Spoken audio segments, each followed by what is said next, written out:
Sheria subscribe, comment and share Kalamu TV Online. Kwa mujibu wa sheria ya usajili na usimamizi wa bodi za wadhamini sura ile ya 318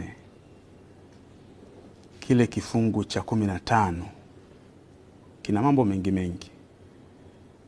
Pale ninapokuwa mimi nimepokea malalamiko kuhusu ubadhilifu kwenye bodi fulani ya wadhamini, kile kifungu kinaniruhusu mimi kama mkabizi wa C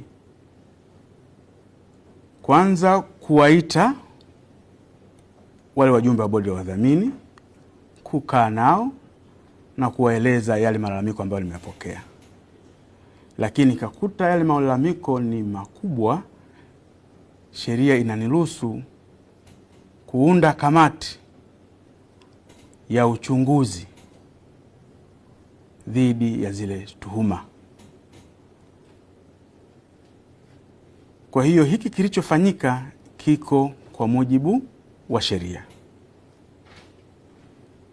Lakini vile vile sheria hii inanipa mamlaka, baada ya kuwa nimepokea ile taarifa ya uchunguzi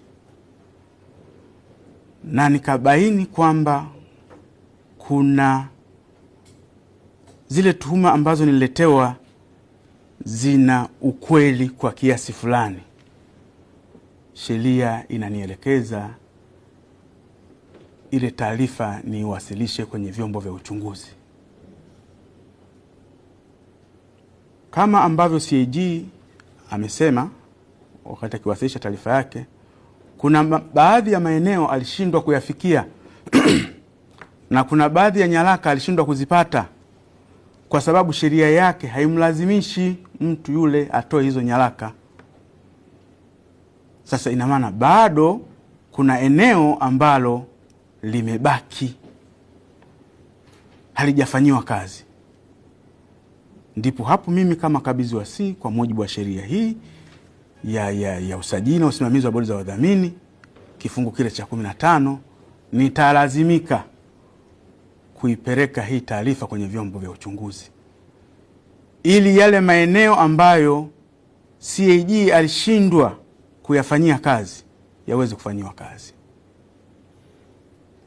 Mimi kwa mujibu wa sheria na sajili hizi bodi za wadhamini, ambao wale wajumbe wa bodi za wadhamini wana jukumu la kusimamia zile mali kwa niaba ya waumini au wanufaika. Hawatakiwi kuzifuja, hawatakiwi kujinufaisha wenyewe na zile mali, wanatakiwa wazisimamie kwa manufaa ya waumini au wanufaika ili wanufaika waweze kunufaika nazo. Sasa inapofika mahala wale wanaosimamia zile mali kwa niaba ya waumini wanazifuja, ile tena pale sio swala la kiimani au la kiroho, ule ni uhalifu. Hatuwezi tukaunganisha maswala ya mali na maswala ya kiroho. Kwa hiyo nimepokea taarifa, lakini kiujumla wake nimeona kuna maeneo yatakayo nipelekea mimi hii taarifa nipeleke kwenye vyombo vya uchunguzi. Naomba hili liwe wazi. Na nitaomba tutoe ushirikiano, kwa sababu lile lilofanyika kule, kama mtu amekula fedha, sio swala la kiimani, ule ni ubadhirifu. Na mimi kama mkabizi wa C natakiwa nisimamie ili ubadhirifu usitokee kwenye hizo bodi za wadhamini. Ndio jukumu langu. Ukija kwenye ishu ya ambayo hata msaidizi wa KM kaiongelea, hata kwenye ripoti imeongelewa, lakini hata sisi kabla tuliwahi kuifanyia kazi tuliona ya kwamba viongozi kuwa wajumbe wa bodi, nakumbuka mliokuwepo hapa tulishawaambia na barua tulishawaandikia kwamba ninyi viongozi msiwe wajumbe wa bodi ya wadhamini. Ikabidi sasa ni waondoe, lakini kwa wakati ule kwa sababu nilikuwa sijapata watu sahihi nikawarudisha wale, lakini kawaita wajumbe wa bodi ya wadhamini wa muda. mmoja wapo yupo hapa. Uongo bwana? Lakini kwa sababu na sheria inavyonielekeza, ninapokuwa nimepokea kwa mfano taarifa hii, nikaona kuna viashiria vya ubadhirifu, sheria inaniruhusu kususpend ile bodi iliyopo. Kwa maana hiyo, kwa kupitia kikao hiki, pamoja na kwamba taarifa nimeipokea nitaenda kuisoma zaidi, lakini kwa kupitia kikao hiki, ile bodi ya muda niliyounda wakati ule nimeisuspend. Na nitaomba, nimeambiwa kuna uongozi mwingine mpya wa kanisa, nitaomba ndani ya siku 7 mniletee mapendekezo, majina 10 ambayo mimi nitayafanyia kazi, ili niunde bodi ya muda ambayo itasimamia mali za kanisa, wakati kanisa mkifanya utaratibu wa kuwachagua wajumbe wa kudumu. Hili naomba viongozi wa kanisa.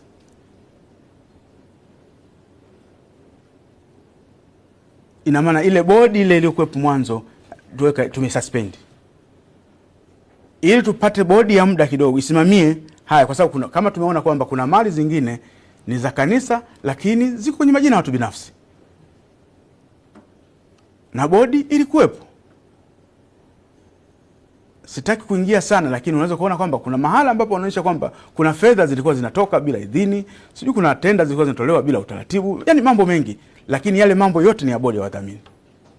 Ndio walikuwa natakiwa wasimamie, ambalo ndio eneo ambalo mimi nasimamia mimi.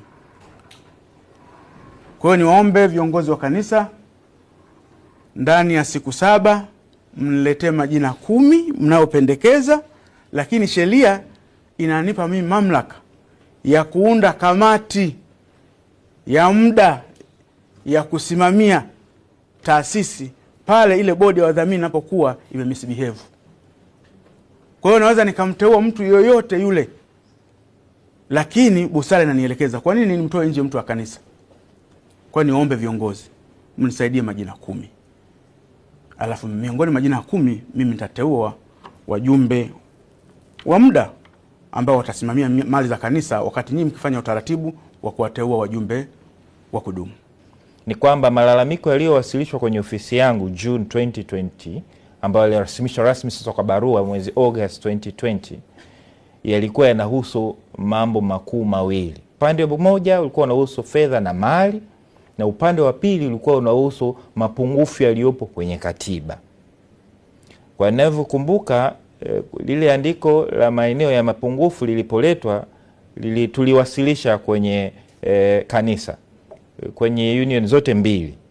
Kwa hiyo kama hamkupata nakala zile documents, tafadhali naomba tuwasiliane ili tuweze kuwapatia. Lakini kwa ufupi, ni kweli kunahitajika maboresho na marekebisho kwenye katiba ya kanisa la Waadventista wa Sabato Tanzania, kwa sababu muundo wa kanisa jinsi ulivyo unaleta athari ya ufanisi wa utendaji kazi hata kwenye bodi ya wadhamini. Kanisa la SDA limesajiliwa, lina usajili mmoja, lakini ndani yake kuna union 2. Lakini kila union ina mamlaka kamili na inajitegemea, na hakuna union moja inayoweza kumsimamia au hata kumuuliza lolote union nyingine. There is a Chinese wall there. Na hata mabadiliko ya uongozi wanakuambia kwamba tuna miaka 2.5 viongozi wa kanisa la SDA watakuwa kutoka Ntuku, miaka 2.5 watatoka Stum. Lakini ukija kuangalia kwenye katiba unajiuliza, hii change over ya executive committee imepata authorization kutoka kwenye mkutano mkuu? Jibu linakuja kuwa ni hapana, bali ulikuwa ni utaratibu ambao ulikuwa umewekwa. Sasa hata kwenye bodi ya wadhamini mwenzangu atakuja kuzungumzia, lakini malalamiko ambayo yaliletwa ikawa inaonekana mingine kama ana crossover hivi, lakini ukitaka kwenda kufanya ukaguzi kule ndio unakuta changamoto ambao wakaguzi waliface kule Ntuku. Sasa taarifa hatukuzipata. Kwa sababu malalamiko yalileta mwanzoni yalikuwa yanaonekana yanaigusa Stum peke yake, kumbe mengine yalikuwa yamespill over kwenye Ntuku. Sasa kutokana na haya na mambo mengine mengi ambayo tutakuja kuyaweka kwenye maandishi, tunaona kuna haja mfanye maboresho au marekebisho ya katiba yenu, na ni vizuri kafanyika haraka ili kuweza kurudisha hali ya kanisa kwenye utulivu na ufanisi katika utendaji kazi. Na najua kuna maboresho mengi ambayo yalifanyika hapa katikati ya kuanzisha fields, ni jambo jema, lakini unfortunately ilifanyika in defiance ya maelekezo ambayo tulitoa. Nia na dhumuni letu lilikuwa ni jema. Kwa hiyo ninaona zile structures ambazo zimeongezwa lazima na zenyewe ziwe reflected kwenye katiba, otherwise vyote hivi vinakosa uhalali wa kisheria. Jambo la pili ambalo ningependa kulizungumzia, ambalo kwa siku ya leo limezungumzwa hapa kidogo, ni masuala misingi ya utawala bora. Naona sehemu nyingi limetajwa transparency, hakuna minutes, hakuna taarifa iliyokuwa imetolewa, nyaraka hazitolewi. Sasa kwa kweli kama mimi na mwenzangu tungekuwa tunatekeleza sheria kama ambavyo inatutaka, nadhani leo tungekuwa tunazungumza mambo mengine, lakini sheria ya jumuiya imeweka masharti makali kwenye kifungu cha 18 kwamba kuto kuzingatia misingi ya utawala bora ni jambo ambalo linaweza likapelekea usajili wa jumuiya ya kiraia kufutwa. Lakini tukasema hatuwezi kufanya hivyo. Hawa ni viongozi wetu na sisi tuko hapa kuwasaidia ninyi. Kwa hiyo ndio maana unaona tukawa lenient kujaribu kufanya engagement. Kwa hiyo ni muhimu as we move forward, kama ambavyo mwakilishi wa KM amesema, ripoti hii inatukumbusha zile 4R za Mheshimiwa Rais, rebuilding.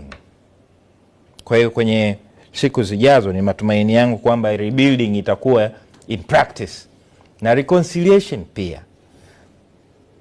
Kwenye masuala ya uongozi wa taasisi za dini hizi, sisi huwa tuna falsafa, huwa tunawaambia viongozi kwamba migogoro tunayoiona kwenye taasisi za dini huwa inaanza kama manunguniko. Kwa manunguniko yasipofanywa kazi kwa wakati yanazaa malalamiko. Malalamiko yasipofanywa kazi kwa wakati yanazaa migogoro. Migogoro husababisha mipasuko, migawanyiko na uvunjifu wa amani. Sasa hapo vyombo vya serikali vitakavyoingia kati havitakuwa mimi na huyu bwana, vitakuwa ni vyombo vingine tofauti. Kwa hiyo ni vema hilo nalo likazingatiwa. Tumepokea taarifa ya mabadiliko ya uongozi, lakini kwa sababu ile taarifa iliwasilishwa katika kipindi cha katikati cha mchakato wa ukaguzi, tukaona baada ya kupokea taarifa ya ukaguzi tutaidhinisha na kuthibitisha ya mabadiliko ya uongozi, ili sasa as we move forward tuweze kumove forward na viongozi wa kanisa ambao sasa wanatambuliwa, na uzuri wake baadhi tumeweza kuonana kwa uso. Subscribe, comment and share Kalamu TV Online.